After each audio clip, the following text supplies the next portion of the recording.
Roma pasal yang ke-6 kita dari ayat yang ke-15 sampai dengan ayat yang ke-23 ya. Saya membaca yang ganjil, saudara menanggapi yang genap. Jadi bagaimana apakah kita akan berbuat dosa karena kita tidak berada di bawah hukum Taurat tetapi di bawah kasih karunia? Sekali-kali tidak.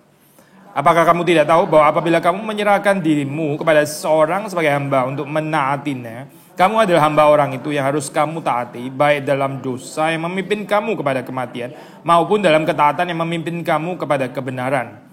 Tetapi syukurlah kepada Allah, dahulu memang kamu hamba dosa, tapi sekarang kamu dengan segenap hati telah menaati pengajaran yang telah diteruskan kepadamu. Kamu telah dimerdekakan dari dosa dan menjadi hamba kebenaran. Aku mengatakan hal ini secara manusia karena kelemahan kamu, sebab sama seperti kamu telah menyerahkan anggota-anggota tubuhmu menjadi hamba kecemaran dan kedurhakaan yang membawa kamu kepada kedurhakaan. Demikian hal kamu sekarang harus menyerahkan anggota-anggota tubuhmu menjadi hamba kebenaran yang membawa kamu kepada pengudusan. Sebab waktu kamu hamba dosa, kamu bebas dari kebenaran. Buah apakah yang kamu petik daripadanya? Semuanya itu menyebabkan kamu merasa malu sekarang, karena kesudahan semuanya itu ialah kematian.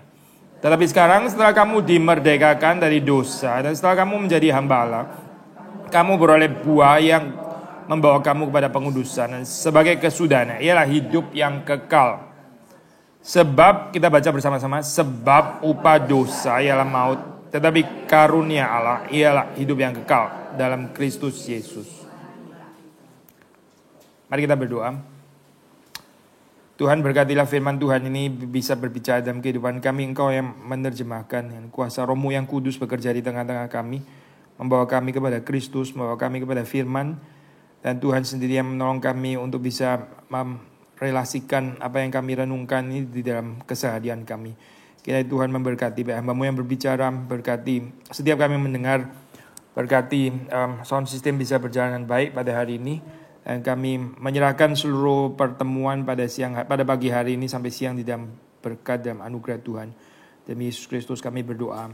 Amin. Kita sudah membaca atau membahas sampai dengan ini ya, ayat yang sebelumnya itu ayat ke-14 di situ. Ayat 15 ini kan Paulus seperti mengantisipasi satu pertanyaan yang aneh yang sepertinya secara logis bisa timbul ya di dalam hal ini. Karena penjelasan-penjelasan sebelumnya itu. Karena waktu kita membaca di dalam bagian-bagian apa ini ya, bagian-bagian sebelumnya seperti ada kesulitan pemikiran, ada kemungkinan orang itu berpikir secara salah ya. Misalnya di dalam ayat 15 ini kan pertanyaannya, apakah kita akan berbuat dosa karena kita tidak berada di bawah hukum Taurat? Jadi gini saya, kan sebelumnya Paulus membicarakan manusia itu di bawah hukum Taurat ya. Dia nggak ada kekuatan untuk bisa menaati hukum itu. Hukum itu yang seharusnya baik untuk manusia, sesuatu yang kudus. Tapi manusia sendiri itu kan hidupnya itu dikuasai oleh dosa. Sehingga dosa yang ada dalam diri manusia itu justru memelintir hukum Taurat. Sehingga hukum Taurat itu akhirnya pun juga diperalat ya oleh dosa. Bukan mendatangkan sesuatu yang baik di dalam kehidupan manusia, tapi justru malah menghancurkan kehidupan manusia. Sekali lagi ya, bukan karena hukum itu pada dasarnya adalah sesuatu yang buruk atau itu adalah sesuatu yang berdosa, sesuatu yang jahat, bukan. Tapi karena dosa manusia mempergunakan hukum itu. Maka waktu sudah membaca di dalam bagian ini ya, ada dua macam kehidupan gitu, yaitu hidup yang di bawah hukum Taurat, atau hidup yang dibawa kasih karunia. Yang diajarkan oleh Paulus adalah hidup di bawah kasih karunia, bukan hidup di bawah hukum Taurat ya. Tapi terus kemudian bisa timbul semacam pertanyaan seperti ini, kalau gitu, kalau kita nggak lagi berada di bawah hukum Taurat, nggak ada lagi hukum di dalam kehidupan kita, kalau gitu kita bisa seenaknya aja berbuat dosa gitu kan ya. Kan hukum Taurat sudah tahu kan, hukum Taurat itu kan menghalang-halangi orang berbuat dosa ya. Jangan membunuh, jangan berzina, jangan saksi dusta dan sebagainya. Itu kan menghalang-halangi orang berbuat dosa gitu kan ya. Tapi sekarang dikatakan katanya manusia tidak lagi berada di bawah hukum Taurat, tapi di bawah kasih karunia. Maka pertanyaan ini ya lumayan masuk akal gitu ya. Ini masuk akal yang keliru sebetulnya gitu. Waktu di sini Paulus mengantisipasi pikiran daripada jemaat di Roma. Oh kalau gitu, karena nggak ada lagi hukum, nggak ada lagi larangan, nggak ada lagi yang bilang jangan. Katanya kita dibawa kasih karunia. Kalau gitu kita berbuat dosa aja dong. Kita berbuat dosa, menyatakan bahwa hidup kita nggak dikuasai oleh hukum, nggak ada larangan-larangan di dalam kehidupan ini, tapi kita dibawa kasih karunia. Nah, saudara tahu di sini ya bahwa di dalam kehidupan ini ada pemahaman yang salah terhadap doktrin anugerah. Orang bisa memahami secara kacau ya pengertian tentang teologi anugerah. Lagi-lagi ya dipelintir ya sama seperti Taurat juga dipelintir. Doktrin anugerah atau teologi anugerah juga bisa dipelintir ya. Bukan karena doktrin anugerahnya yang salah, tapi karena apa? Karena dosa manusia gitu. Dosa itu begitu menakutkan saya, apapun bisa dipelintir gitu. Semuanya juga bisa dipelintir, perkataan Yesus bisa dipelintir. Orang bicara tentang doktrin Kristus juga bisa dipelintir lagi gitu. Semuanya bisa dipelintir. Intinya adalah memang manusia mencintai itu, masih mencintai dosa gitu. Jadi waktu kita membicarakan tentang kasih karunia, sudah pasti ya, itu kita nggak bisa mengerti di dalam pengertian bahwa kita ini terus kemudian karena nggak lagi di bawah hukum Taurat, karena sudah dibebaskan dari hukum Taurat, kita di bawah kasih karunia, terus itu menjadi satu kebebasan untuk berbuat dosa. Berbuat dosa itu bukan kebebasan, berbuat dosa itu penjara sebetulnya gitu. Kayak orang kalau sudah dibebaskan dari penjara, dia masih kepingin di penjara lagi. Itu aneh gitu. Ini seperti bangsa Israel ya. Sudah dibebaskan daripada Mesir. Ya. Itu kan bondage, itu kan ikatan, itu kan penindasan. Tapi mereka kepingin balik ke sana lagi. Itu aneh sebetulnya gitu. Jadi kenapa bisa terjadi seperti ini? Karena mereka nggak mengerti konsep kebebasan itu sebetulnya apa gitu. Mereka nggak bisa memahami kebebasan itu yang sebetulnya itu seperti apa. Jadi mereka pikir mereka di penjara itu adalah kebebasan. Waktu di luar, mereka pikir itu yang adalah penjara, begitu ya. Kalau konsep sudah salah seperti ini ya, manusia nggak bisa menikmati kebebasan yang sejati, malah menganggap kehidupan yang dipenjarakan itu sebagai kebebasan, ya, sebagai satu kemerdekaan. Ya, inilah kekacauan kehidupan manusia yang diakibatkan oleh dosa. Ya, maka waktu sudah membaca di dalam ayat yang ke-16 di situ Paulus berargumen, apakah kamu tidak tahu bahwa apabila kamu menyerahkan dirimu kepada seseorang sebagai hamba untuk menaatinya, kamu adalah hamba orang itu. Yang harus kamu taati baik dalam dosa yang memimpin kamu kepada kematian, maupun dalam ketaatan yang memimpin kamu kepada kebenaran. Ya, Paulus di sini di dalam zaman masih ada perbudakan ya waktu itu ya. Ini kan ada orang merdeka, ada budak gitu. Nah, budak itu kan ada tuannya. Kalau kita adalah hamba ya daripada seorang tuan, ya berarti kita harus menaati dia kan, karena dia adalah Tuhan kita. Nah ini agak sedikit, ini ya saya perbandingannya mungkin nggak seimbang dengan gambaran sekarang. Kalau sekarang ya kita cuma, ini ya Pak, nggak ada budak kan ya. Kita bisa punya pembantu rumah tangga, kita bisa punya bibi dan sebagainya. Kita bisa punya helper, punya maid dan sebagainya. Tapi itu tetap kan bukan budak ya, jadi tetap lain. Di dalam zaman dulu itu betul-betul budak, jadi nggak ada pilihan gitu ya, kecuali dia menaati tuannya. Bahkan hidupnya sendiri itu dimiliki oleh tuannya. Sekarang kita kan nggak memiliki kehidupan daripada ini ya Pak, daripada pembantu rumah tangga yang bekerja pada kita kan tetap enggak ya, mereka kan tetap punya kebebasan. Tapi di dalam zamannya Paulus yang namanya budak itu nggak punya pilihan kecuali menaati tuannya. Nah dia pakai ilustrasi ini ya, kalau ada hamba atau budak lalu dia ada tuan ya, dia akan menaati tuannya. Lalu Paulus mengambil ilustrasi ini ya, hamba dan tuan. Dia pakai untuk ilustrasi ini loh. Jadi sekarang tuanmu itu sebetulnya siapa? Kita ada dua pilihan di situ ya. Either tuannya itu adalah satu dosa ya, dan itu akan membawa kita kepada kematian ya. Either kita ini tuannya adalah dosa dan itu akan membawa kepada kematian, atau kita itu menjadi orang yang taat ya, menjadi orang yang submit.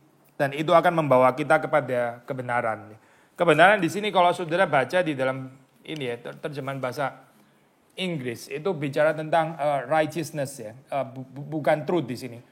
Mengatakan truth sih mungkin nggak salah juga secara konsep teologis ya, tapi yang dimaksud di sini itu adalah righteousness. Jadi di sini kontras antara sin ya sebagai unrighteousness dikontraskan dengan righteousness ya. Sin, dosa itu adalah ketidakbenaran, ketidakadilan. Nggak ada orang yang benar, nggak ada orang yang adil.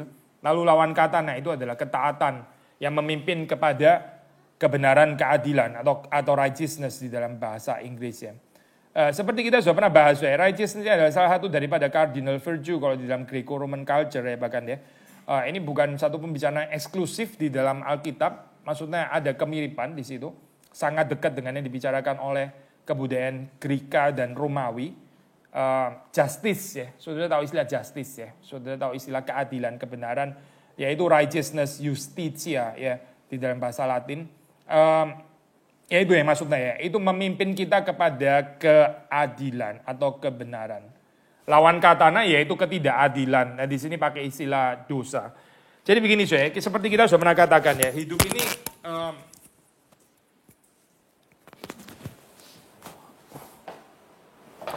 ini either kita taat kepada ini ya, ini dua macam Tuhan gitu ya, dua macam Tuhan. Kita taat ini kebenaran ya, memimpin kita kepada kebenaran, atau di sini ya dosa dan kematian, dosa, kematian. Saya pakai tulis mati aja ya. Ini ketaatan, kebenaran ya. Maksudnya begini sih ya, nggak ada pilihan kita nggak diperhamba, itu nggak ada gitu. Orang yang mau hidup merdeka, yang nggak mau diperhamba, itu nggak ada pilihannya gitu. Maksudnya Alkitab nggak memberikan kemungkinan itu. Bukan cuma Alkitab, di dalam dunia nggak ada kemungkinan itu sebetulnya itu. Either kita diperhamba oleh kebenaran, ya menjadi orang yang taat pada kebenaran, akhirnya membawa kepada kebenaran gitu. Atau kita diperhamba oleh dosa gitu. Ya, jadi kalau kita memimpikan semacam gambaran kebebasan, kemerdekaan yang nggak diatur oleh siapa-siapa gitu ya, itu nggak akan pernah ada gitu. Yang ada adalah kita sebetulnya sedang diatur oleh dosa gitu. Orang bisa berpikir dia bebas, padahal dia itu dikuasai dan dipenjarakan oleh dosa. Tapi dia nggak sadar, dia pikir dia sedang bebas. Lalu dia pikir dia bebas daripada hukum, dia bebas daripada Torah, dia bebas daripada semua aturan. Saudara kita ini di dalam kehidupan kita ya, di dalam keberdosaan kita ini semua punya jiwa pemberontak lah gitu. Mau laki-laki mau perempuan sama saja gitu. Kita ini ada kesulitan untuk submit, ada kesulitan untuk taat gitu, ada kesulitan untuk merendahkan diri dan memberi diri kita itu diatur gitu ya, sulit gitu. Saudara tahu kita punya anak biasanya itu yang usia apa itu, yang repot itu usia berapa saudara? Usia berapa? Ya usia remaja ya, betul ya, usia remaja. Sebelum usia remaja ada orang bilang terrible two gitu ya, terrible two. Saudara pernah dengar nggak istilah terrible two? Ya terrible two bisa jadi terrible three ya. Cuma 3 masih terrible juga. Kalau sampai terrible 4, waduh capek bener ya orang tuanya gitu. Misalnya terrible 2 ya, itu orang bilang terrible 2, itu seperti ada krisis sedikit gitu ya. Nanti sekali lagi kadang-kadang bisa extended sampai terrible 3. Tapi terus kemudian yang terkenal satu lagi yaitu remaja gitu kan ya. Apa sih yang terjadi di sana gitu? Yang terjadi di sana kan pertumbuhan egonya manusia gitu ya. Termasuk ego strength dan sebagainya. Memang kita bicara tentang ego strength bisa kompleks ya. Kita nggak harus selalu bicara negatif sih ya. Nggak, itu bisa menjadi sesuatu yang positif. Kita nggak mau anak kita itu nggak punya ego strength, diinjak-injak dan sebagainya. Kan berarti dia lemah ya secara psikologis gitu ya. Yang gampang dibully, gampang di-abuse, gampang diperalat dan sebagainya. Gampang dicocok hidungnya gitu ya. Kan kita nggak mau ya punya anak seperti itu ya. Jadi in a way ego strength juga ada pentingnya gitu ya. Tapi kita tahu saya di dalam Alkitab kita diajarkan ini kan untuk menyangkal diri, which is menyangkal ego ya kalau dalam hal ini gitu. Jadi bukan juga untuk mengembangkan ego strength jadi sekuat-kuatnya gitu. Karena kalau jadi sekuat-kuatnya ya ntar dia jadi diperhamba oleh dirinya sendiri gitu kan ya. Jadi ada certain tension di sini ya. Waktu kita mendidik anak itu gimana dengan lincah, dengan bijaksana dari Tuhan ya. Satu sisi kita memberikan kemungkinan kepada dia itu kepribadiannya itu berkembang gitu ya. Karena dia mesti bertanggung jawab dengan pilihannya. Ego strength in a positive sense. Tapi di sisi yang lain juga kita tahu dia nggak boleh jadi orang yang terus kemudian semaunya sendiri gitu kan ya. Jadi kita nggak boleh jadi kita nggak boleh menjadikan dia atau membiarkan dia menjadi anak yang terus carpe diem, akhirnya nggak bisa diatur ya, spoiled, manja dan sebagainya. Karena semua yang dia mau kita turutin di sana gitu ya. Saya masih ingat dulu waktu ini ya, saya masih anak-anak, saya masih kecil gitu, umur sekitar 2 dan sebagainya. Itu kita mesti agak sih konteks sensibel. Waktu dia mau pertahankan mainannya ya dengan kapan dia mesti bagi dan sebagainya. Gak bisa pokoknya harus langsung bagi. Mulai umur setengah tahun juga sudah harus bagi mainan gitu ya. Ntar kita kok gak sadar kayak begitu, kita merusak ego strength-nya dia gitu. Satu sisi kita juga nggak mau membiarkan dia bertumbuh di dalam gambaran orang-orang yang anak-anaknya egois yang nggak bisa berbagi sama sekali. Itu bijaksana mesti perlu pertolongan Tuhan saya untuk mendidik anak seperti ini. Tapi yang saya mau katakan adalah begini saya. Yang saya mau katakan poinnya adalah sederhana. Sejak anak-anak itu saya itu jiwa untuk mandiri ya, jiwa untuk independen, jiwa untuk sovereign, untuk nggak mau diatur dan sebagainya. Itu kan ada ya memang ya. Dan kita tahu kita nggak bisa mengembangkan bagian itu terus tanpa batas itu nggak bisa gitu. Saudara masih bisa ngikutin saya ya. In a sense ego strength perlu ada supaya dia jangan dibully. Iya gitu. Tapi kita nggak bisa terus mengembangkan ini sedalam-dalamnya sampai akhirnya dia menjadi orang yang nggak bisa diatur gitu. Ada anak yang nggak bisa diatur ya sampai akhirnya orang tuanya yang takut sama anak, so, bukannya akhirnya orang tuanya yang dicocok hidungnya sama anaknya gitu ya. Anaknya mau apapun orang tuanya mesti ngalah gitu ya. Kita kesulitan saya dengan orang tua kayak begini. Ini kalau anaknya masuk ke sekolah minggu di gereja itu anaknya sudah seperti kayak dewa gitu. Jadi orang tuanya habis-habisan menyembah anak itu ya, karena anaknya kayaknya adalah Tuhan ya, daripada orang tua ini. Anak itu nggak boleh ditegur sama sekali. Begitu ditegur sama guru sekolah minggu langsung pindah gereja gitu ya, karena sembahlah anakku saja gitu, selain dia tidak ada Tuhan yang lain. Orang tua kayak begini saya, ini adalah orang-orang yang akan merusak generasi yang berikutnya gitu, karena nggak membiarkan anaknya itu dididik, nggak membiarkan anaknya itu ditegur dan seterusnya. Tentu saja di sini kita assume teguran yang benar ya. Kalau anak saudara sampai di abuse ya kita mesti protes ya memang gitu. Tapi kalau ditegur secara wajar, siapa yang di dunia nggak perlu ditegur. Saya balik lagi saya. Dari kehidupan anak-anak ya, kita tahu sudah ada kesulitan ya bagaimana menjadi makhluk yang submisif ya, menjadi makhluk yang taat, menjadi makhluk yang bisa ya diperhamba gitu. Lalu dunia kita itu mengajarkan semacam konsep independensi, semacam konsep kedaulatan. Kita mengajar kepada anak-anak kita juga supaya kalau kamu sukses, kamu berhasil, kamu punya daya juang yang bagus dan sebagainya, nanti hidupmu nggak usah tergantung orang lain gitu. Kan kita pernah ya mengajarkan seperti ini ya. Sekali, ini kita mesti lihat di dalam double perspektif saya. Maksudnya ada benernya di dalam pengertian ya di dalam arti bahwa lu waktu ntar bertumbuh gede jangan jadi sampah masyarakat gitu ya, ngerepotin banyak orang akhirnya jadi beban masyarakat. Kita nggak mau punya anak seperti itu kan saya. Maka kita mendidik dia ada certain kemandirian. Nggak harus sepenuhnya salah sih kayak gitu. Tapi saudara mesti lihat double perspektif ya. Gambaran ini ya. Kemandirian satu hal di dalam pengertian nggak jadi beban, nggak ngerepoti orang lain dan sebagainya. Tapi juga tetap di dalam keadaan seperti itu ya, dia mesti bisa menjadi hamba. Gitu. Karena di dalam dunia ini, to be human itu adalah to be a slave. Kalau orang yang nggak mau jadi slave, ya itu dia nggak bisa jadi human. Dia jadi lain saja gitu. Dia jadi nggak tahu lah ciptaan yang lain apa gitu. Tapi as long as kita ini disebut human, ya pilihannya itu cuma dua. Either kita taat kepada kebenaran, ya righteousness, atau taat kepada dosa. Yang nggak mau taat kepada siapa-siapa yang saya adalah Tuhan atas diri saya sendiri, itu nggak ada. Choice itu tidak pernah ada. Sekali lagi ya, kalau nggak taat kepada dosa, ya taat kepada kebenaran. Nah itu yang dimaksud Paulus di sini ya. Waktu kita membaca di ayat ke-16,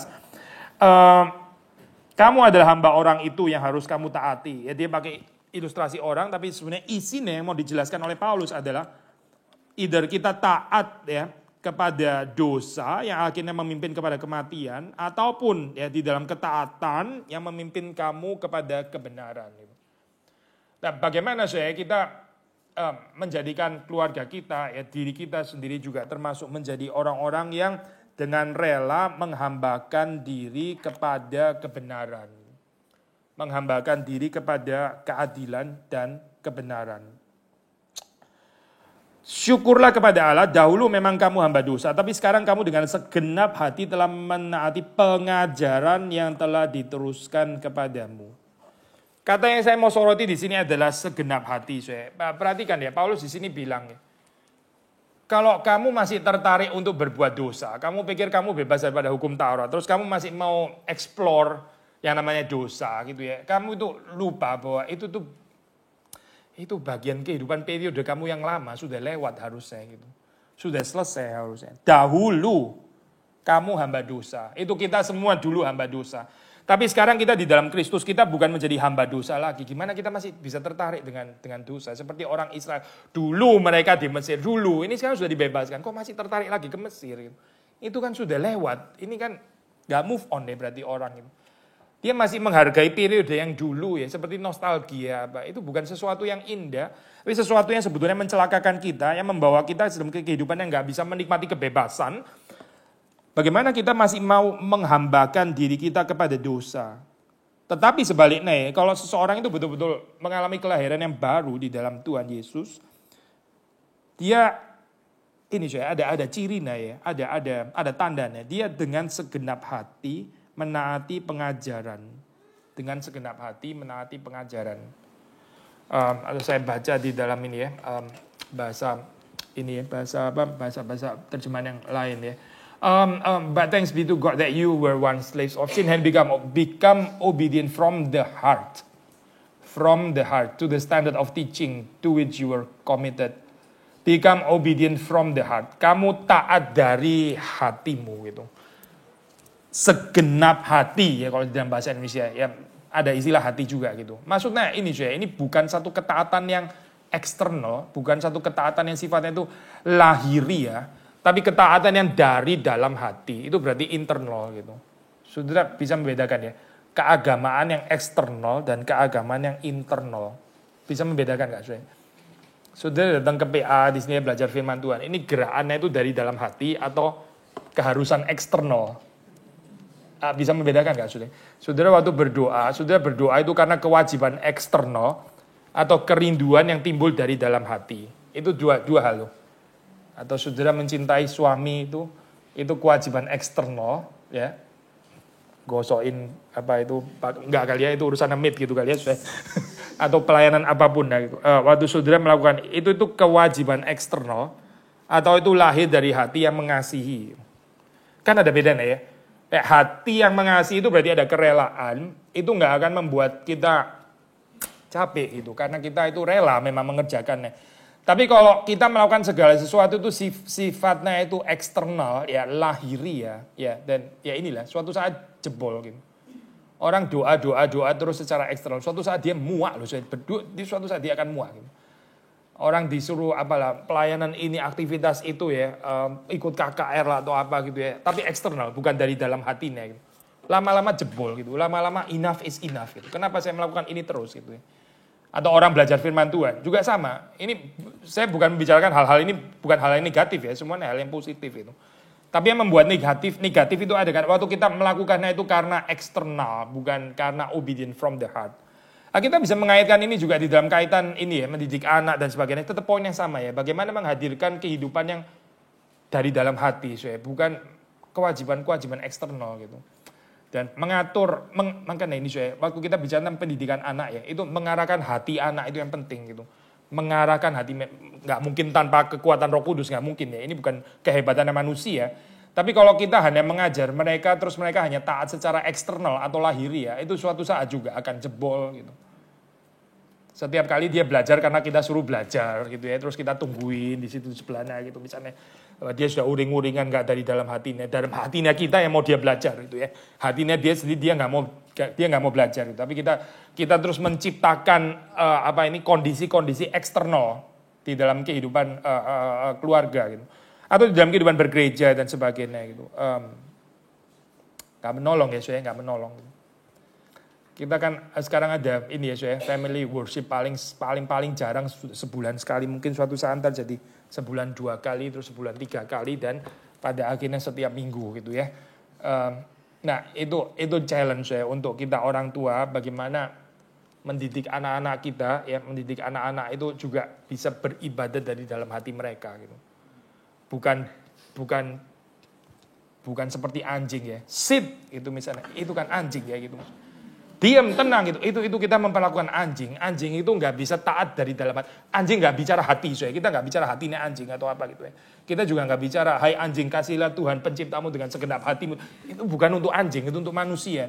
Anjing itu kita mendidik secara eksternal, mendidik secara instinktif, ya silakan. Memang dia anjing gitu. Tapi kalau itu anak, dia itu kan manusia ya. Kita jangan didik dia seperti anjing. Karena dia bukan anjing, dia itu manusia.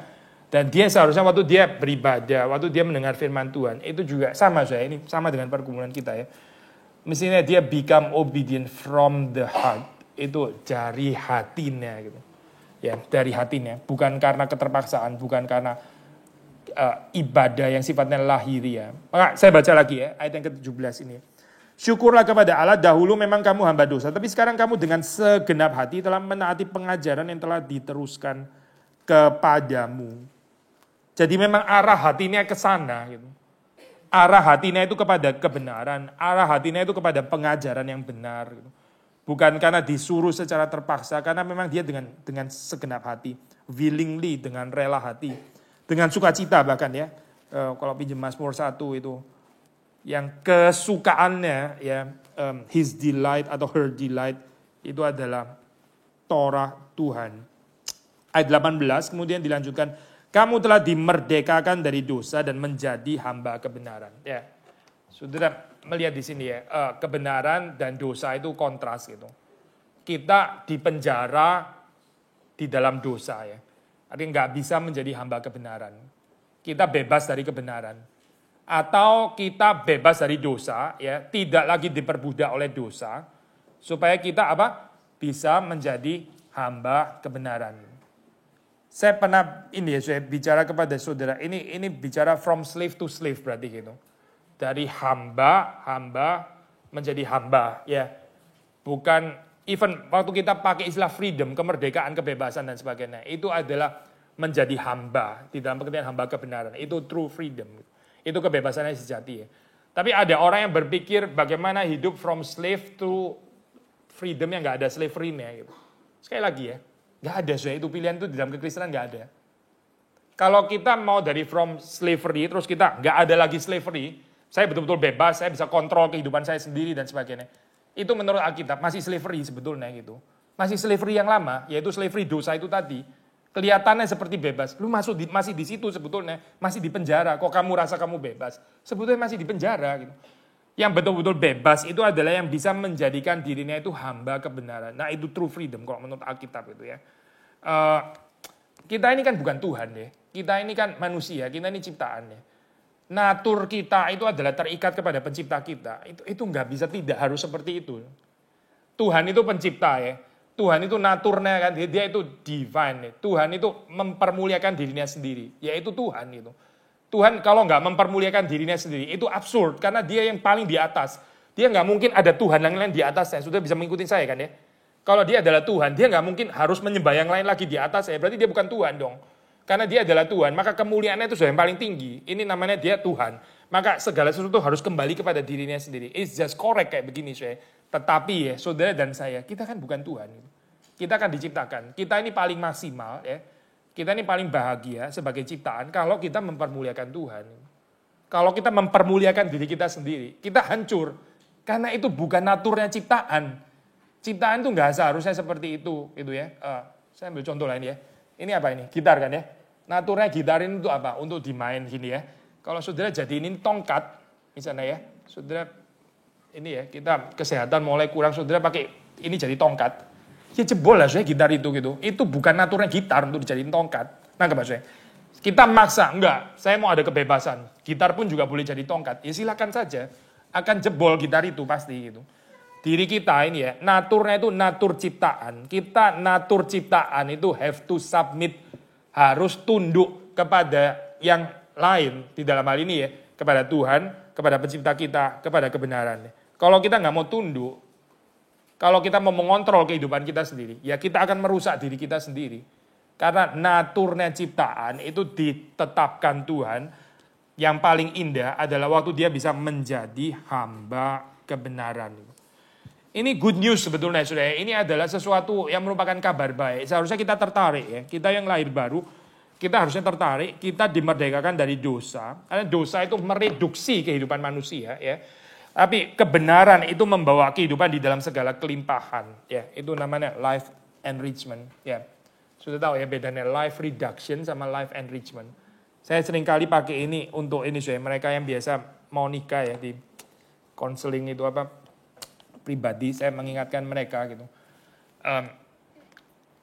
Ini kan mereka tadinya belum menikah ya, terus kemudian suatu saat menikah ya. Saya ingatkan mereka, kita berharap setelah kalian nikah ya, itu your life itu will be enriched gitu. Jangan jadi reduce. Tahu saya maksudnya itu.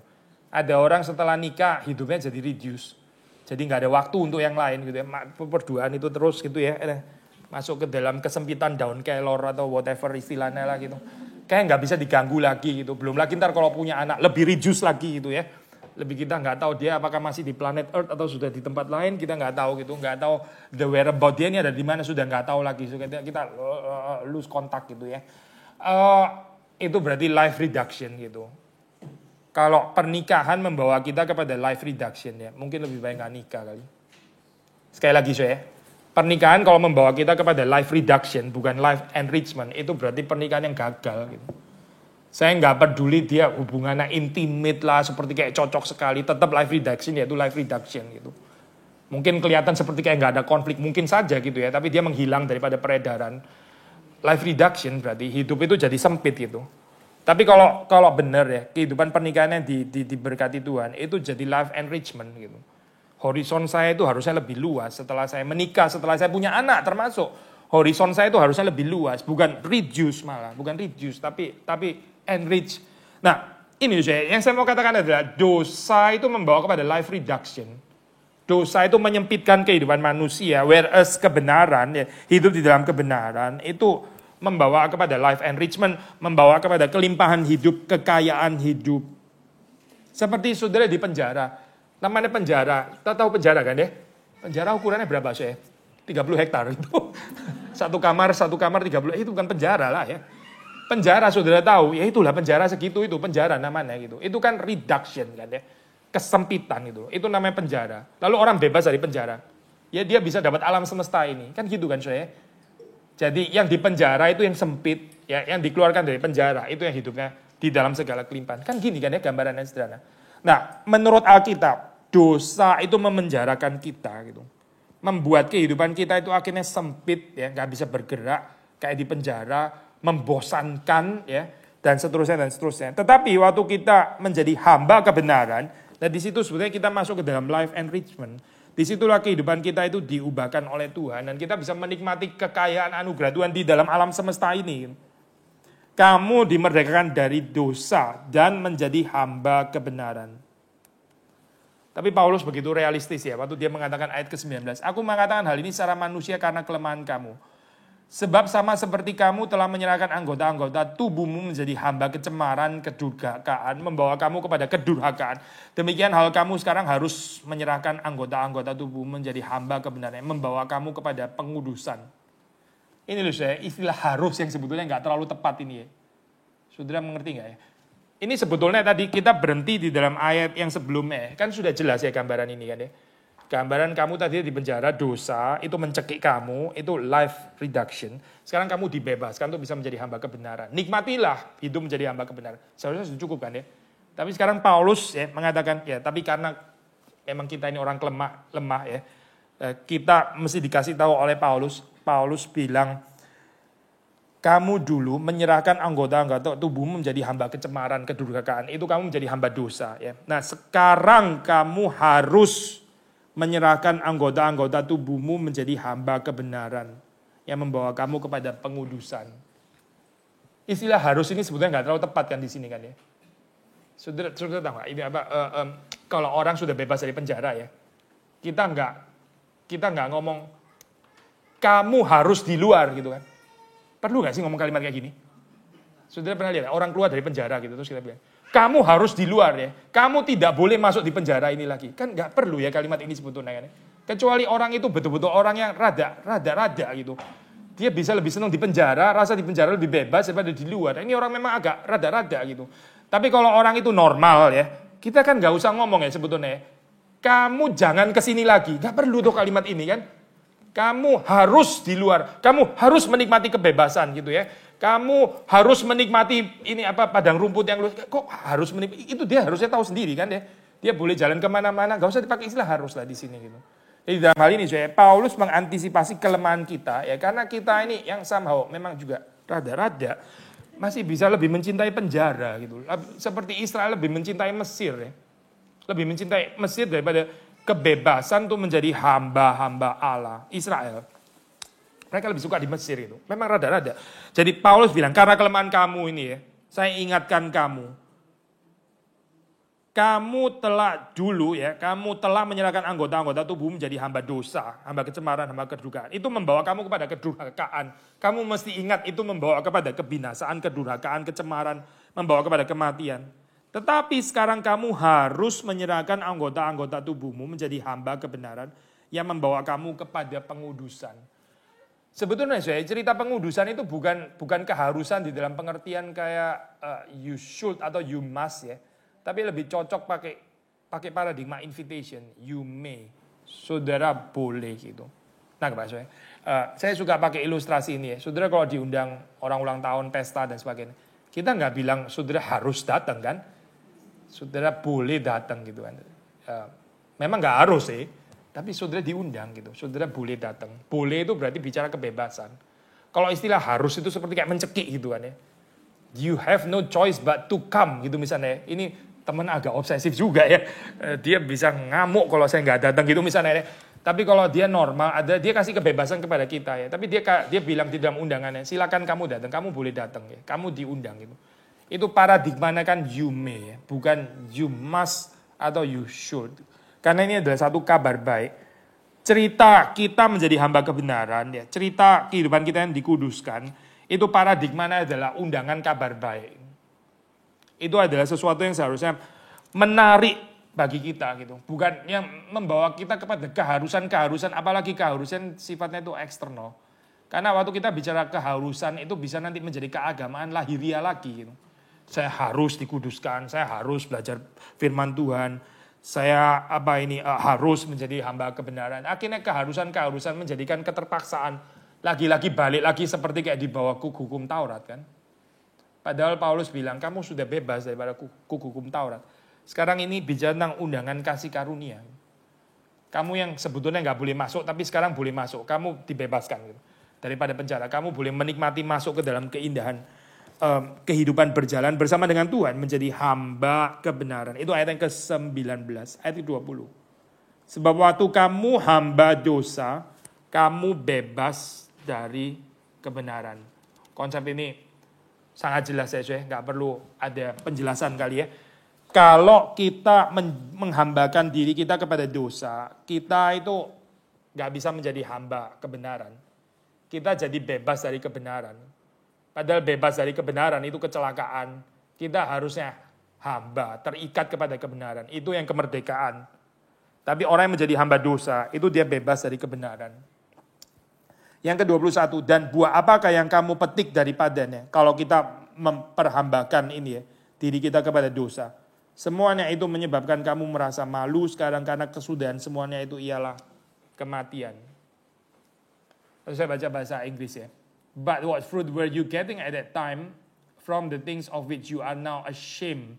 For the end of those things is death. Sudah kalau kita bertumbuh ya, kita bertumbuh di dalam ini ya, kerohanian yang sehat ya. Itu ada konsep perasaan malu yang ditransform gitu. Apa yang dulu kita anggap sesuatu yang mulia gitu ya, kita seperti kayak suka membanggakan. Kita sekarang jadi rasa malu gitu. Membanggakan itu. Jadi ini ada perubahan di dalam konsep apa yang malu, apa yang mulia gitu ya. Itu istilah sudah tahu di dalam ini ya Pak, kita kan pernah bicara tentang honor shame ya, honor versus shame. Ini apa namanya? Ini rasa malu kan ya. Ini rasa malu, ini adalah ya kemuliaan gitu ya, kehormatan ya. Ini kehormatan, ini kan rasa malu gitu ya. Ini sih konsep ini mesti berubah gitu. Waktu orang dikuasai oleh dosa, yang menurut dia honorable itu apa gitu. Yang memalukan itu apa gitu. Sekarang setelah orang bertobat, ini harusnya jadi kebalik gitu. Yang dulu itu dianggap honorable, sekarang itu seperti kayak kekanak-kanakan. Paulus jelas mengalami ini. Dia dulu bangga sekali ya, dia jadi orang Farisi yang sangat ketat dan sebagainya. di bawahnya Gamaliel dan sebagainya, di dalam atau keagamaan lahiriah yang boleh dibilang perfect. Itu dia dulu rasa honornya ada di situ. Tapi setelah Paulus bertobat, dia memandang itu aduh apa sih itu? Dulu itu saya ngapain sih bangga-bangga kayak gitu tuh konyol bener gitu. Dia rasa itu sesuatu yang memalukan gitu. Nah ini nih harusnya terjadi saya. Kalau kita bertumbuh ini ya, konsep apa yang dulu kita anggap terhormat ya, sekarang itu kita malah malu gitu. Itu kalau nggak terjadi ya, kalau nggak terjadi saya, berarti kita masih di sana gitu. Kalau kita masih membanggakan persis seperti dulu ya, yang kita banggakan, masih kita banggakan kayak begitu juga, ya berarti nggak ada perubahan ini berarti gitu. Kalau sudah melihat di dalam bagian ini ya, itu tanda ya bahwa kita ini dikeluarkan dari dosa dan menjadi hamba kebenaran. Ada perubahan konsep hormat dan malu. Saya baca sekali lagi ya, ayat 21. Dan buah apakah yang kamu petik daripadanya? Daripada apa maksudnya? Daripada kamu menghambakan dosa itu ya, hidup yang menghambakan dosa. Terus kemudian Paulus mengatakan, semuanya itu menyebabkan kamu merasa malu sekarang. Kamu malu sekarang karena kesudahan semuanya itu ialah kematian. Sekali lagi ya, Paulus dulu sangat membanggakan sosial statusnya. Sosial statusnya itu very high. Dia bukan orang sembarangan, dia orang yang terdidik. Dia dididik di bawah Gamaliel sekali lagi, dan dia seorang Farisi yang tidak bercacat ya. Termasuk waktu dia ceritakan masa lampaunya, dia tetap ngomong kalimat saya tidak bercacat. Tapi keagamaan yang lahiriah ya. Dulu itu merupakan sesuatu yang sangat dibanggakan, kehormatan bagi Paulus. Tapi sekarang dia merasa malu dengan itu. Ya, kita bisa melihat di dalam kehidupan kita ya, bagaimana transformasi ini seharusnya terjadi gitu. Apa sih yang membuat kita malu gitu? Saudara rasa malu karena apa gitu? Apa yang membuat kita malu? Coba saudara list gitu ya. Terus kita cocokin ya. Ini konsep Alkitab nggak ya? Rasa malu yang kayak begini ini konsep Alkitab atau tidak gitu? Saya nggak usah kasih contoh lah ya. Aplikasinya saudara buat sendiri, saudara ngerti kan ya. Di dunia ini punya ada konsep kehormatan sendiri yang nggak cocok sama konsep Alkitab ya. Orang itu akan dihina kalau gini. Kamu mestinya malu kalau nggak bisa gini. Kan dunia punya daftarnya sendiri kan ya. Tapi terus kemudian kalau kita di dalam Kristus, kita ditebus oleh Kristus, kita jadi kebalik saya. Kita nggak peduli lagi dengan hal-hal seperti itu. Itu bukan hal yang seharusnya membuat kita malu lagi gitu. Tapi kalau kita masih malu untuk urusan-urusan dunia seperti itu ya memang mungkin kita belum bertobat di dalam hal ini. Semuanya itu menyebabkan kamu merasa malu sekarang karena kesudahan semuanya itu ialah kematian. Ayat 22. Tetapi sekarang setelah kamu dimerdekakan dari dosa dan setelah kamu menjadi hamba Allah, ya, hamba kebenaran, kamu beroleh buah yang membawa kamu kepada pengudusan. Sebagai kesudahannya ialah hidup yang kekal. Saudara perhatikan ya di sini ya. Ada kaitan yang tidak terpisahkan ya dengan kepercayaan kepada Yesus Kristus, kematiannya di atas kayu salib, kehidupan kekal yang diberikan kepada kita ya, dengan kehidupan di dunia ini yang terus menjadikan diri itu menjadi hamba Allah atau hamba kebenaran. Segini ya. Kita percaya kepada Yesus Kristus, katakanlah di sini kan ya, kita terima Yesus Kristus sebagai apa? Tuhan dan Juru Selamat gitu ya. Saya pakai istilah terima Yesus gitu ya. Misalnya gitu ya. Lalu terus kemudian kita kan yang terima Yesus, kita dijanjikan kita mendapatkan apa? Kehidupan kekal kan ya. Nanti memang kan ya, kehidupan kekal eskatologis, meskipun juga betul sudah dialami di sini dan sekarang kalau menurut Yohanes. Kita mendapatkan hidup kekal ya, yaitu bersama dengan Kristus. Nah ini yang saya mau bicarakan adalah ini, garis ini. Garis ini ya, kita terima Yesus, mendapatkan hidup kekal, itu ditandai dengan kehidupan yang menjadikan diri menjadi apa?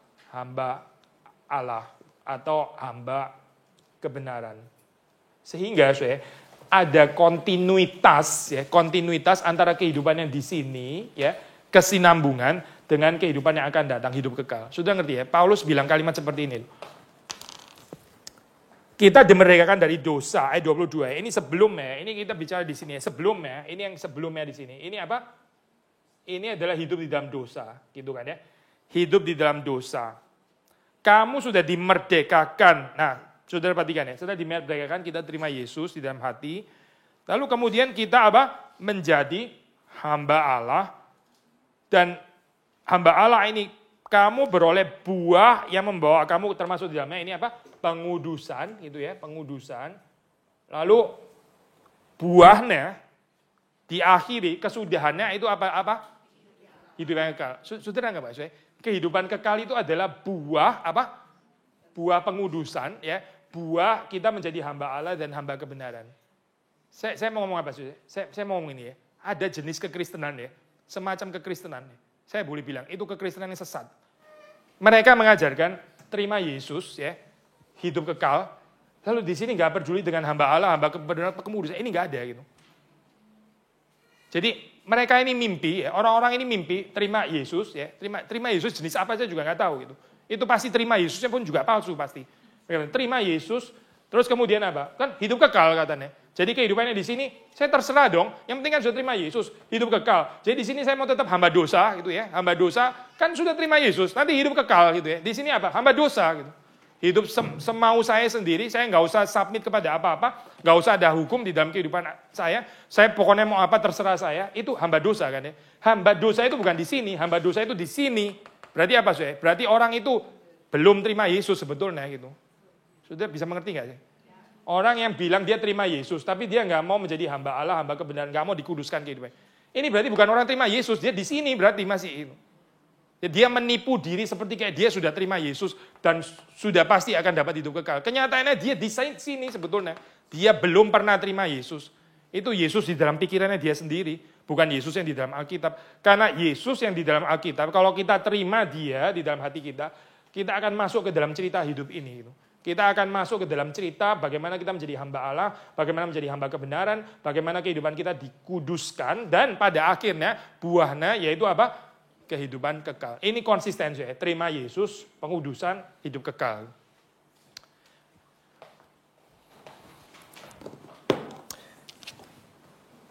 Saya baca lagi ya, ayat ke-22. Tetapi sekarang setelah kamu dimerdekakan dari dosa, ya berarti ini sudah lewat kan? Dosa kan berarti yang dulu kan, hamba dosa, sudah lewat. Kita sudah terima Yesus. Setelah kamu menjadi hamba Allah ya di dalam Yesus Kristus, kamu beroleh buah yang membawa kamu kepada pengudusan.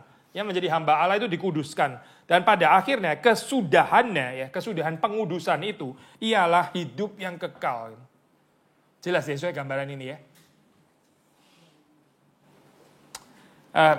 Gini soal, kalau saudara perhatikan ya, di gereja-gereja itu bisa ada dua ekstrim yang sama-sama salah gitu. Ekstrim yang sama-sama salah. Satu yang menekankan ini ya, menekankan keselamatan, terima Yesus, hidup kekal gitu ya.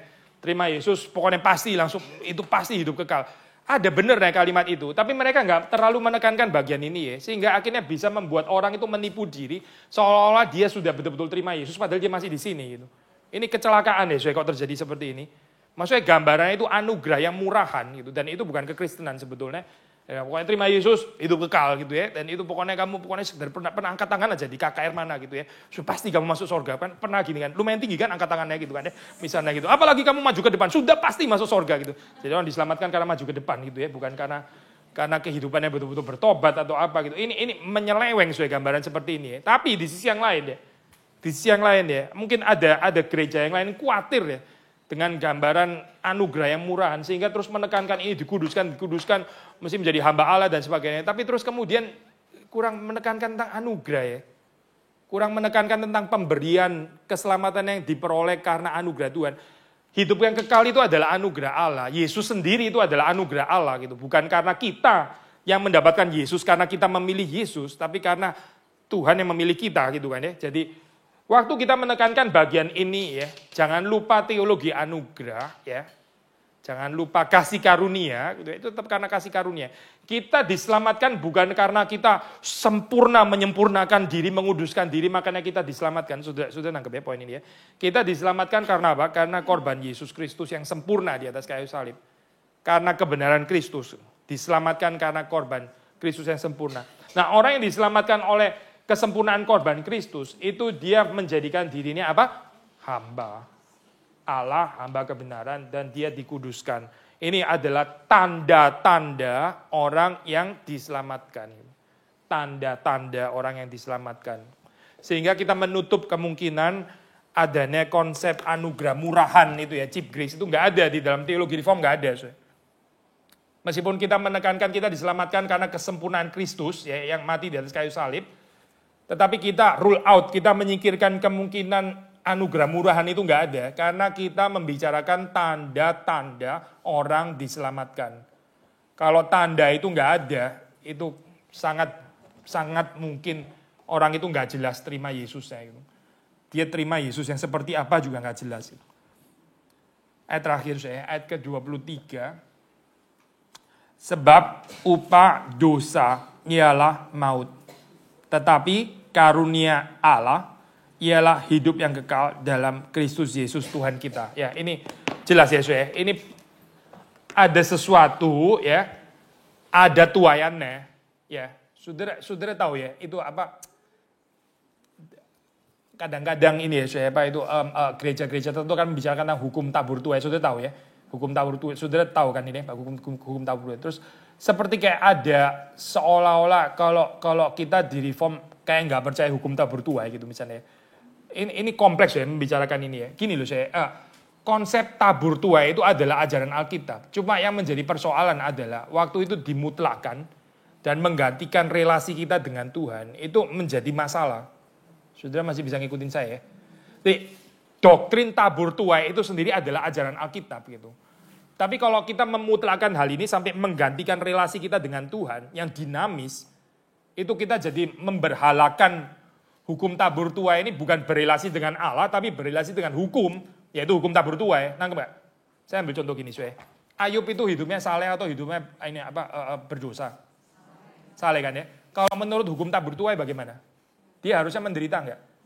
Nah itulah. Saudara nangkep kan maksudnya? Orang yang memutlakkan hukum tabur tuai di sini ya, enggak bisa menjelaskan peristiwa Ayub. Itu justru yang dipakai oleh teman-temannya Ayub yang percaya hukum tabur tuai, yang mutlak, yang menggantikan Tuhan. Jadi teman-temannya Ayub bilang, sudahlah, kamu menderita gini ya, sakit-sakitan, bangkrut dan sebagainya. Ini pasti karena ada dosa. Pasti karena ada dosa. Ayo ngaku dosanya apa gitu. Itu yang dilakukan teman-teman Ayub itu, persis itu. Jadi mereka memutlakkan hukum tabur tuai, ya, menggantikan posisinya Tuhan, diganti dengan hukum tabur tuai, yang menyudutkan Ayub, yang menghakimi Ayub, ya. Karena kan penggambarannya kan begini kan ya, orang saleh diberkati, yang berdosa dikutuki gitu kan. Sekarang ternyata kamu menderita, kamu sakit penyakit, kamu bangkrut. Ini lebih mirip diberkati atau lebih mirip dikutuki? Lebih mirip yang mana? Lebih mirip dikutuki gitu kan ya. Maka ditarik ke belakang, berarti apa? Berarti kamu berdosa pasti gitu. Bisa ngikutin saya nggak, Ya. Kan sekali lagi ya, orang saleh diberkati. Kalau yang berdosa dikutuki gitu kan ya. Nah sekarang terus lihat, oke kita mulai dari sini. Coba lihat kehidupanmu. Kehidupan Ayub bagaimana? Lebih mirip orang diberkati, orang dikutuki. Lebih mirip orang kena kutuk kan ya. Maka menurut hukum tabur tuai, kamu itu berdosa, bukan orang saleh. Karena orang saleh diberkati, bukan dikutuki. Kenyataannya bahwa kamu menderita, menyatakan bahwa hidupmu itu dikutuki. Berarti membuktikan kamu adalah orang yang berdosa. Cuma lu gak mau ngaku sekarang gitu. Ayub jadi bilang penghibur sialan kalian ini gitu ya. Bener loh, itu istilah itu kan muncul dalam kalian ini penghibur sialan gitu ya. Bukannya menghibur tapi malah menghakimi gitu. Nah, kita nggak percaya model hukum tabur tuai yang seperti ini. Sudah mengerti maksud saya? Karena Tuhan itu di atasnya itu gitu. Kita nggak bisa, Tuhan sendiri harus di bawahnya hukum tabur tuai. Tuhan nggak di bawahnya hukum tabur tuai, Tuhan yaitu Tuhan gitu. Kita jangan menggantikan Tuhan dengan hukum tabur tuai. Itu permasalahan di dalam kehidupan. Seperti sudah dinyatakan di dalam kitab Ayub ya. Tetapi saya sekarang bicara tetapi ya, tetapinya gede gitu. Tetapi kita bukan berarti terus kemudian di dalam karena terus kita nggak mau menggantikan Allah dengan hukum tabur tuai. Berarti hukum tabur tuai itu totally nonsense, omong kosong dan kita nggak perlu perhatikan sama sekali. Nggak bisa kayak begini karena di dalam Alkitab juga diajarkan barang siapa menabur apa dia akan menuai apa. Sudah mengerti ya maksudnya ya. Nah, misalnya di dalam pembicaraan Roma pasal 6 ini ya, ini sebetulnya ini sangat deuteronomistik di dalam pengertian ada konsep hukum tabur tuainya di sini gitu. Kalau kita menabur di dalam dosa ya, kita akan menuai apa? Kematian katanya Paulus itu. Mereka yang bertekun di dalam dosa itu upah dosa, tahu upah? Upah itu berarti reward gitu maksudnya. Tuaianmu itu adalah kematian, itu adalah maut. Tetapi ya, kalau kita menabur di dalam kekudusan, kebenaran, ya menjadi hamba Allah, itu upahnya adalah apa? Hidup yang kekal. Jelas ya, saudara ya? Ini kan semacam konsep tabur tuai kan sebetulnya kan ya. Yang bukan sama sekali ditiadakan di dalam Alkitab. Saudara, saya harap bisa mengikuti saya. Ya, waktu kita bicara hukum tabur tuai, kita mesti ingat kitab Ayub ya. Jangan terus hukum tabur tuai seperti kayak menggantikan Allah sendiri. Itu salah gitu. Tapi sisi yang lain, kita buang sama sekali doktrin apa ini namanya? Tabur tuai. Itu juga enggak Alkitabiah, karena di dalam Alkitab itu masih membicarakan tentang doktrin tabur tuai gitu. Maksudnya gini loh, Paulus mengatakan, ini kan ada dua macam hidup ya, dua macam hidup. Ada hidup yang bertekun di dalam dosa, ada hidup yang bertekun di dalam kebenaran, gitu kan ya. Masing-masing itu ada upahnya. Ini kalau kita bertekun di dalam dosa, maka upahnya itu adalah apa? Maut ya. Akan diakhiri dengan maut. Ini lawan yang berbeda. Kalau kita terus-menerus menabur di dalam dosa, yaitu maut akhirnya gitu. Yang dituai itu adalah maut. Tetapi kalau kita terus-menerus menabur, yang memberi diri kita menjadi hamba Allah, kebenaran, ya kita dikuduskan, maka upahnya adalah apa? Hidup yang kekal. Yang ini adalah mati gitu ya. Yang kita nggak percaya adalah gini ya. Orang katanya sekali lagi ya, terima Yesus, tapi terus kemudian apa? Dia menabur di dalam dosa, hidupnya nggak mau ditaklukkan oleh siapapun, dia semaunya sendiri. Terus dia berharap dia apa? Menuai hidup kekal gitu. Itu nggak ada di dalam Alkitab, itu nggak ada gitu. Rest assured itu nggak ada, itu pasti nggak ada gitu. Orang yang rasa dia sudah percaya Yesus, rasa dirinya sudah Kristen, sudah rajin ke gereja dan sebagainya, tapi dia nggak mau menjalani cerita ini ya, menjadi hamba Allah, menjadi hamba kebenaran, hidupnya dikuduskan, lalu dia bisa submit, ya bisa apa? Bisa diatur kehidupannya oleh Tuhan. Nggak mau yang ini gitu. Dia maunya terus independen, ya, merdeka di dalam dosa. Ya sudah, dia kesinilah, dia kesini, bukan dia kesini, bukan saya. Karena Paulus membicarakan ini di dalam ayat 23 itu sangat-sangat jelas ya. Upah dosa ialah maut. Kalau kita menabur di dalam dosa itu akan diakhiri dengan maut. Terus-menerus menabur di dalam dosa, ya sudah maut akhirnya gitu. Atau kita menabur di dalam kebenaran, yaitu akan diakhiri dengan hidup yang kekal di dalam Kristus Yesus. Tapi sekali lagi ya yang mau ditekankan adalah ini cerita kehidupan menjadi hamba Allah, ini adalah cerita kemerdekaan yang sesungguhnya. Inilah kebebasan yang sejati.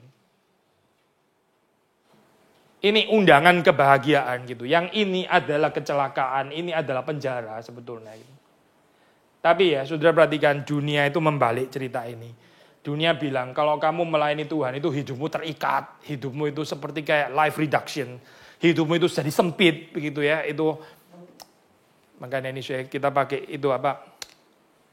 Gini ya, ini agak sedikit kompleks. Sudah tahu lagu sekolah minggu ya, di dalam dunia ini ada dua jalan, lebar dan sempit gitu kan ya. Siapa mau pilih gitu ya. Sudah pilih yang lebar atau yang sempit? Saudara kalau pilih jalan, sudah pilih yang lebar atau sempit? Itulah persoalannya gitu ya. Tapi kita nggak berani pilih yang lebar, karena yang lebar ujungnya neraka masalahnya gitu kan. Menurut lagu sekolah minggu itu yang lebar ujungnya neraka gitu. Lagu ini ya, saya percaya pasti ini juga ada dasar Alkitabnya kalau lagu ini gitu ya. Tapi bisa misleading dalam pengertian ini. Seperti kayak kehidupan mengikut Tuhan itu sempit, seperti kayak life reduction. Nangkep nggak? Seperti kayak mengikut Tuhan itu yang di penjara gitu. Terus di dunia ini jalannya lebar, itu yang bebas gitu. Celaka ini gambaran kayak gini. Salah loh, saya salah gitu. Hidup mengikut ini ya, mengikut setan di dalam dosa dan sebagainya. Itu yang sebetulnya itu mencekik gitu. Itu yang bikin kita tuh nggak bisa bergerak. Karena dosa itu mempunyai kuasa untuk menyempitkan dan menghancurkan kehidupan manusia sampai akhirnya ya kematian gitu. Kematian kan orang bukan tercekik lagi, tapi nggak bisa ngapa-ngapain kan ya. Nggak bisa mengasihi, nggak bisa memuji Tuhan, ya, nggak bisa relasi dan sebagainya. Itu dosa membawa ke sana. Jadi dosa itu yang menyempitkan kehidupan manusia. Tetapi orang yang hidup di dalam kebenaran, menjadi hamba Allah, yang dikuduskan dan sebagainya, itu kehidupannya justru yang bebas gitu. Saya bukan berarti mau mengganti lagu sekolah minggu itu ya, terus nanti kita ganti di dalam dunia ada dua jalan, lebar dan sempit, siapa yang mulai? Yang akhirnya yang lebar yang masuk surga, ntar kacau ya anak sekolah minggu. Jadi gimana ini pengajarannya gitu.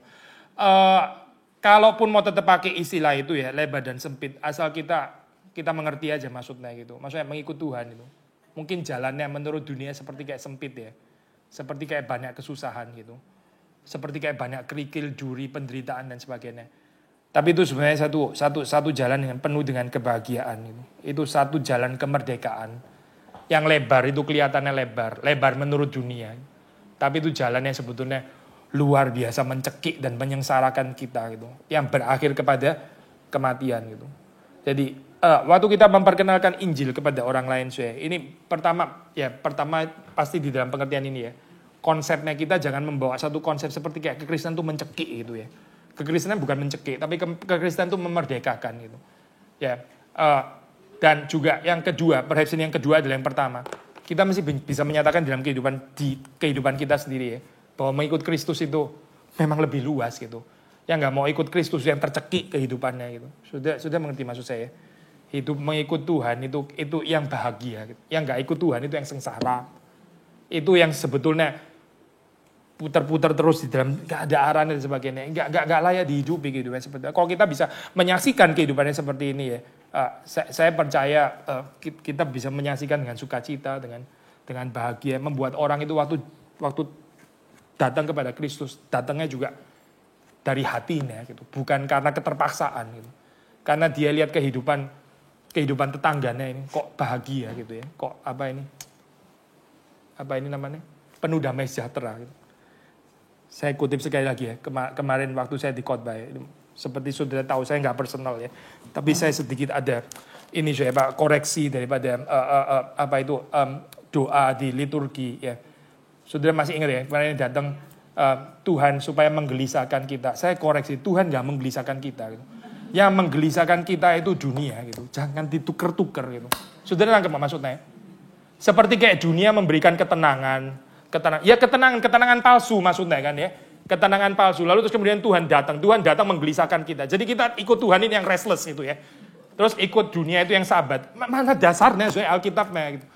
Kok dibalak-balik kayak begini gitu. Yang betul itu adalah dunia itu yang mengakibatkan kita ini gelisah dan restless dan gak bisa tenang. Itu dunia gitu. Waktu Yesus datang memanggil kita, kamu datang kepadaku yang letih lesu dan berbeban berat, aku akan memberikan kepadamu apa? Kelegaan, bukan kegelisahan saya. Atau di dalam bahasanya Yohanes dibilang aku memberikan damai sejahtera gitu. Tuhan itu memberikan damai sejahtera, dunia yang memberikan kegelisahan. Jangan dibalik saya. Dunia membuat kita tenang, lalu terus kemudian Tuhan datang menggelisahkan kita gitu. Saya kacau loh ini, vocabulary-nya kacau kayak begini. Saya bukan mau debat soal vocabulary gitu. Tapi karena kalau dihayati secara spiritualitas, betul-betul kita percaya konsep seperti ini ya. Itu destruktif ya di dalam spiritualitas kita gitu. Kita pikir kita ikut Tuhan, kita melayani Tuhan harus selalu dengan restless gitu ya misalnya ya. Bukan dengan restless ya. Orang yang melayani Tuhan itu justru yang paling restful sebetulnya gitu. Orang yang melayani Tuhan itu dia paling beristirahat di sana. Dia paling menikmati peristirahatan yang menjadi hamba Tuhan. Bukan jadi gelisah malah bukan gitu. Tapi yang gak melayani justru yang gelisah. Yesus itu mau membebaskan kita dari kegelisahan supaya kita bisa mendapatkan damai sejahtera yang sejati ya. Ya oke lah, kalimat itu tadi mungkin maksudnya dia juga bukan gitu. Saya ngerti saya kira-kira arahnya kemana. Tapi somehow vocabulary ini agak sedikit salah gitu ya dalam hal ini gitu. Kita tutup doa ya. Tuhan, hidupkanlah firman Tuhan di dalam hati kami, dan Tuhan yang menguduskan kami dengan kuasa firman-Mu, dan Tuhan sendiri yang menolong kami untuk menjadi saksi Tuhan yang lebih baik lagi, lebih memperkenan Tuhan dan bisa lebih dipakai oleh Tuhan. Terima kasih untuk anugerah-Mu, terima kasih untuk kelimpahan firman Tuhan. Demi Yesus Kristus kami bersyukur. Amin.